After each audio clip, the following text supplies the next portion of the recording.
Hello my dear students, let us go ahead. आगे पढ़ लेते हैं। अब इसको आगे कैसे पढ़ेंगे? यहाँ पेज नंबर ये अपना है, ये 2.3 जो हमारा पेज है उस पर बात करते हैं। इसमें दिया है सबसे ऊपर काउंटलेस स्मॉल, अगर इसको जूम करके देखेंगे तो countless small principalities a confederation of 39 states. Napoleon ने 39 स्टेट्स का एक कॉन्फेडरेशन तैयार कर दिया था। Each of these possessed its own currency and weight and measures. हर एक का अपना क्या था, अपनी ही सबकी एक करेंसी थी, और उसी की वजह से जो है अलग अलग 39 स्टेट्स में सब में अलग अलग करेंसी थी। Just a minute. सबकी अपनी अपनी करेंसी होने की वजह से प्रॉब्लम्स आ रही थी, प्रॉब्लम्स जो हैं काफ़ी बड़ी हुई थी। तो इसमें आगे आपको दिया है वेट भी सबका अलग अलग, वेट करने का तरीका अलग था, मेजरमेंट का तरीका अलग था। ए मर्चेंट ट्रैवलिंग इन 1833 में एक व्यापारी जो हैम्सबर्ग से नमबर्ग जा रहा है, उसको अपनी गुड्स को सेल करना, अगर उसको सेल करना है तो उसे कुल मिला के 11 कस्टम बैरियर्स में से गुजरना होता था। 11 कस्टम बैरियर्स थे। कस्टम बैरियर्स यानी सीमा शुल्क लगाने वाली जगह, ठीक है। एंड पे ए custom duty of about 5% at each one of them. और हर जगह उन्हें लगभग 5% जो है अपनी अपनी वेट का कस्टम ड्यूटी में देना पड़ता था। Duties were often levied according the weight of measurement और मेजरमेंट ऑफ द गुड्स। जो ड्यूटी कस्टम ड्यूटी लगाई जा रही है वो किसके अकॉर्डिंग लगाई जाती थी? या तो लेविड किया जाता था उसको वेट और मेजरमेंट के according. As each region has had its own system of weights and measure. This involved time consuming calculation. इसकी वजह से क्या होता है, हर जगह मान लो 11 जगह है, 11 जगह कस्टम ड्यूटी लग रही है, तो उनको हर जगह बहुत ज़्यादा टाइम स्पेंड करना पड़ रहा था, टाइम बहुत कंज्यूम हो रहा था, लग रहा था इस कैलकुलेशन में, ठीक है। जैसे इसमें बताया भी गया, the measure of cloth for example was the elle was which is in each region stood for a different length. मतलब कपड़े का जो माप है उसको एली से मापा जा रहा है, तो एक एली का मतलब किसी स्टेट में कुछ और है।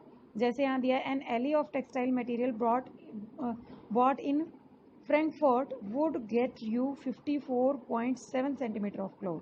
यानी आपको वहाँ कपड़े का कितना मिलेगा? 54.7 सेंटीमीटर, यानी एक एले बराबर 54.7 सेंटीमीटर। मेंज में जाएंगे तो 55.1, नमबर्ग में जाएंगे तो 60.5.6, और अगर फ्रीबर्ग की बात करें तो वहाँ 53.5। तो इसीलिए प्रॉब्लम्स क्रिएट हो रही थी अलग अलग मेजरमेंट की वजह से सबको। फिर क्या किया गया? Such conditions were viewed as obstacles, बाधाएं। ऑब्स्टिकल्स होती है बाधाएं, इकोनॉमिक एक्सचेंज में बाधाएं समझी जा रही थी। And growth by the new commercial classes, नया वाणिज्यिक जो वर्ग आया उसको ये बहुत ज़्यादा बड़ी बड़ी बाधाएं लगती थी कि अलग अलग स्टेट में जो क्या किया जा रहा है, अगर मान लीजिए इंडिया के अलग अलग स्टेट में अलग अलग मेजरमेंट हो तो हमें बहुत प्रॉब्लम होगी अपनी चीज़ों को बेचने में या हमें चीज़ें खरीदने में। Who argued for the creation of unified economic territory allowing the unhindered movement of goods, people and capital in 1834। 1834 में कॉमर्शियल क्लासेस ने आर्ग्यू किया कि एक यूनिफाइड जो है इकोनॉमिक सिस्टम बनाया जाए जिसमें मूवमेंट हो सके गुड्स का, पीपल का और पूंजी का।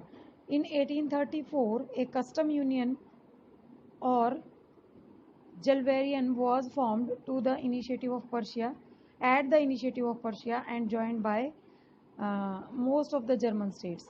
इसके बाद 1834 में एक जो है यूनियन बनाई गई, ठीक है, यानी कुछ लोगों का समूह बनाया गया जिसको नाम दिया गया जलवेरियन। जलवेरियन को ये इनिशिएटिव था पर्शिया का, पर्शिया ने इसकी शुरुआत की और इसमें ज़्यादातर जर्मन स्टेट्स के लोगों को लिया गया और इन्होंने मिलके क्या किया? तैयार किया मेजरमेंट का तरीका। The union abolished tariff barriers, इस यूनियन ने जो सीमा शुल्क है, कर है, उसको अबॉलिश किया, समाप्त किया।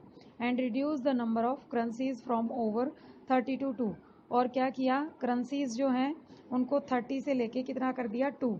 जो पहले 30 करेंसी होती थी अलग अलग स्टेट में, अब उन करेंसीज को 2 बना दिया गया। ठीक है, वही करेंसी चलेगी सब जगह।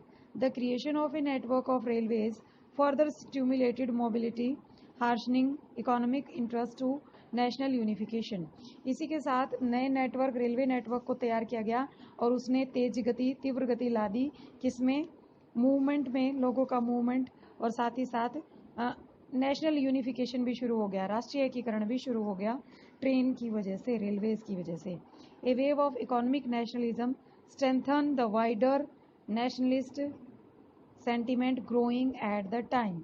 और इसी के साथ एक वेव, एक लहर बन गई इकोनॉमिक नेशनलिज्म यानी आर्थिक राष्ट्रवाद की, जिसने किसको स्ट्रेंथन किया, मजबूत किया, उन्होंने नेशनल सेंटिमेंट्स को मजबूत किया। ठीक है, नेक्स्ट इसमें दिया है न्यू कंजर्वेटिज्म आफ्टर 1815। कंजर्वेटिज्म का मतलब होता है रूढ़िवाद, यानी परंपरागत तरीके से चलने की कोशिश करना। ठीक है, अब आप इसमें पढ़ेंगे, following the defeat of Napoleon in 1815 European government were driven bye a spirit of conservatism इसमें हो जाएगा रूढ़िवाद। रूढ़िवाद की आगे क्या किया गया, इसमें डिफीट हो नेपोलियन की हार के साथ ही जैसे ही नेपोलियन हारे 1815 में, यूरोपियन गवर्नमेंट ने क्या करना शुरू कर दिया, रूढ़िवाद की स्पिरिट को अपना लिया, रूढ़िवादिता पे चल पड़े। Conservatives believed that established traditional institute of state and society like the monarchy, the church, social hierarchies, property and the family should be preserved. जितने भी रूढ़िवादी थे उन्होंने वो विश्वास करते थे कि जो पहले से स्थापित किए गए ट्रेडिशनल जितने भी इंस्टीट्यूट हैं स्टेट और सोसाइटी के, जैसे कि राजतंत्र है, चर्च है, सोशल जितने भी हमारी परंपरागत तरीके से वंशानुगत जो चीज़ें चली आ रही हैं, प्रॉपर्टी संपत्ति है, फैमिली है, उनको हमें बचाना है। शुड बी प्रिजर्व्ड मतलब उनको प्रिजर्व करके रखना है। Most conservatives however did not propose or return to the society of pre revolutionary days. हालांकि ज़्यादातर जो रूढ़िवादी हैं वो इस बात को प्रपोज नहीं कर रहे थे कि क्रांति से पहले वाले दिनों में हम चले जाएं। क्रांति जो हुई थी उससे पीछे वाले दिन जो थे, यानी निरंकुश जो उस समय का तंत्र था, वो तो नहीं चाहते थे conservative. Rather they realised from the changes initiated by Napoleon. लेकिन फिर भी नेपोलियन ने जो चेंजेस लाए थे उनकी वजह से that modernisation could in fact strengthen traditional institution like the monarchy. उन्होंने ये महसूस करना शुरू किया कि नेपोलियन ने जो चेंजेस लाए, आधुनिकता होना ठीक है, आधुनिकता को यूज़ किया जाए ट्रेडिशनल इंस्टीट्यूट को डेवलप करने में, स्ट्रेंथ करने में, जैसे कि राजतंत्र है वो। It could make state power more effective and strong. इसकी वजह से जो स्टेट की पावर है, राज्य की पावर्स हैं, वो ज़्यादा प्रभावशाली और स्ट्रॉन्ग बन जाएंगी। एक मॉडर्न आर्मी होनी चाहिए। एन एफिशिएंट ब्यूरोक्रेसी, एक एफिशिएंट ब्यूरोक्रेसी होनी चाहिए, यानी कि क्या होनी चाहिए, ब्यूरोक्रेसी का मतलब हो गया नौकरशाही होनी चाहिए। नौकरशाही का मतलब जो एडमिनिस्ट्रेटिव में जितने लोग काम करते हैं वो सारे के सारे एफिशिएंट यानी कुशल होने चाहिए। ए डायनामिक इकोनॉमी, एक ऐसी अर्थव्यवस्था जो डायनामिक है, ठीक है। उसके साथ साथ the abolition of federalism and serfdom could strengthen the autocratic monarchies of Europe.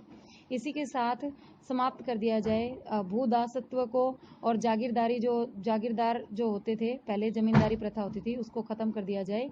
तो इसकी वजह से जो यूरोप की ऑटोक्रेटिक मोनार्ची है वो स्ट्रेंथन हो जाएगी। कहने का मतलब वो मोनार्ची को ख़त्म नहीं करना चाहते थे, लेकिन मोनार्ची में जो कमियां हैं उसको रूढ़िवादी लोग ख़त्म करना चाहते थे। और ये आए थे 1815 में नेपोलियन की डिफीट के बाद, नेपोलियन जब हार गए थे उसके बाद। इन 1815 representative of the Europe powers, 1815 में यूरोपियन पावर्स को रिप्रेजेंट करने वाले, यानी कि जैसे ब्रिटेन हो गए, रशिया हो गया, पर्शिया और Austria who had collectively defeated Napoleon, जिन्होंने मिल के किसको हराया था, नेपोलियन को हराया था, met at Vienna to draw up a settlement for Europe. ये वियना में इकट्ठे हुए ताकि एक सेटलमेंट तैयार कर सके यूरोप के लिए। ठीक है। The Congress was hosted by the Australian chancellor duke Metternich. और ये जो बनाई गई, इन्होंने जो तैयार की एक कांग्रेस, उसको होस्ट किया गया, यहाँ पे नाम दिया गया है ऑस्ट्रिया के चांसलर थे, उन्होंने इसको होस्ट किया। ठीक है। सोर्स बी को स्टार्ट करेंगे तो economics begin to think that in terms of the national economy. सारे जितने भी इकोनॉमिक्स थे उन्होंने राष्ट्रीय जो हमारी अर्थव्यवस्था उसके बारे में सोचना शुरू किया, हमारी नहीं, सभी पूरे वर्ल्ड की। They talked of how the nation could develop and what economic measures could help for force this nation together. उन्होंने मिलके ये बात करनी शुरू की कि किस तरह से जो है सारे नेशन मिलके इकोनॉमिक मेजर्स को तैयार कर सकते हैं। Friedrich List, professor of economic at the university, यहाँ पे दिया भी है फ्रीडरिच।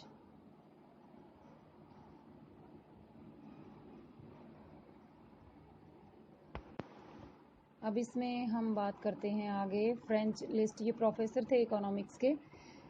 यूनिवर्सिटी, जर्मनी में यूनिवर्सिटी है, वहाँ इन्होंने 1834 में लिखा, the aim of the Zollverein is to bind the German economy into a nation.